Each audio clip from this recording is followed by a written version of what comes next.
Indian football ഇതിഹാസം സുനിൽ ഛേത്രിയുടെ അവസാന അന്താരാഷ്ട്ര മത്സരം ഇന്ന്. കുവൈത്തുമായുള്ള മത്സരം കൊൽക്കത്ത സോൾട്ട് ലേക്ക് സ്റ്റേഡിയത്തിൽ രാത്രി 7 മണിക്ക് ആരംഭിക്കും.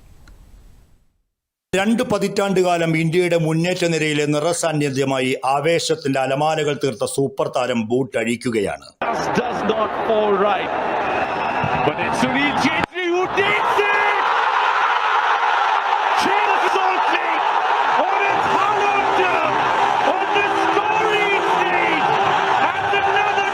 +150 കളികളിൽ നിന്ന് 94 ഗോളുകൾ നേടി ലോക ഫുട്ബോളിൽ ഇന്ത്യയെ അടയാളപ്പെടുത്തിയ നമ്മുടെ പ്രിയതാരം ക്യാപ്റ്റൻ സുനിൽ ഛേത്രി രാജ്യത്തിന്റെ ജേഴ്സിയിൽ അവസാനമായി കളത്തിലെത്തുന്ന സവിശേഷ മത്സര ദിനമാണിന്ന്. കൊൽക്കത്ത സോൾട്ട് ലേക്ക് സ്റ്റേഡിയം എന്ന് പറഞ്ഞാൽ അത് ഇന്ത്യൻ ഫുട്ബോളിന്റെ മെക്കയാണ്. അവിടെ എന്ത് പറഞ്ഞാലും ഇന്നത്തെ ദിവസം ഫുട്ബോൾ പ്രേമികൾ ഒഴുകിയെത്തും. കാരണം 2 ആണ്.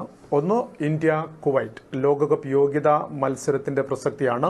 ജയിച്ചാൽ മാത്രമാണ് ഇന്ത്യക്ക് ഏഷ്യൻ 3ാം റൗണ്ടിലേക്ക് കടക്കാനായിട്ട് പറ്റൂ. 2 വളരെ പ്രധാനമാണ്. 151 മത്സരങ്ങളിൽ രാജ്യത്തെ പ്രതിനിധീകരിച്ച നമ്മുടെ ക്യാപ്റ്റൻ സുനിൽ ഛേത്രി, അദ്ദേഹം 94 ഗോളുകൾ നേടി. ക്രിസ്ത്യാനോ റൊണാൾഡോ, അലിദായ്, മെസ്സി കഴിഞ്ഞാൽ രാജ്യാന്തര ഗോൾ വേട്ടക്കാരുടെ പട്ടികയിൽ 4ാമനായി നിൽക്കുന്ന ഒരു കളിക്കാരനാണ്. 39 വയസ്സുകാരനാണ്. നമ്മുടെ ഫുട്ബോളിന്റെ വിലാസമാണ് അദ്ദേഹം അവസാനമായിട്ട് രാജ്യത്തിന്റെ നീല ജേഴ്സിയിൽ കളിക്കുന്ന ഒരു മത്സരം കൂടിയാണ്.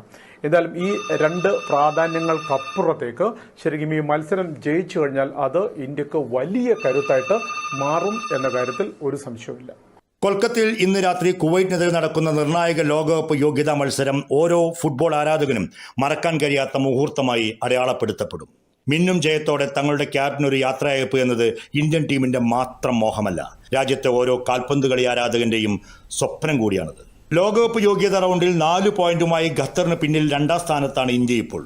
ഒടുവിലത്തെ മത്സരത്തിൽ അഫ്ഗാനിസ്ഥാനോട് തോറ്റത് ഇന്ത്യൻ പ്രതീക്ഷകൾക്ക് അല്പം മങ്ങലേൽപ്പിച്ചെങ്കിലും ഇന്ന് കുവൈറ്റിനെതിരെ ജയം സ്വന്തമാക്കി സാധ്യത നിലനിർത്താനാണ് ശ്രമം. ഒരിക്കൽ കൂടി ഛേത്രിയുടെ മികവിൽ കുവൈറ്റിനെതിരെ മിന്നും ജയം നേടാൻ കഴിയുമെന്ന ആത്മവിശ്വാസത്തിലാണ് കോച്ച് ഇഗോസ്റ്റ് മാച്ചും കൂട്ടരും.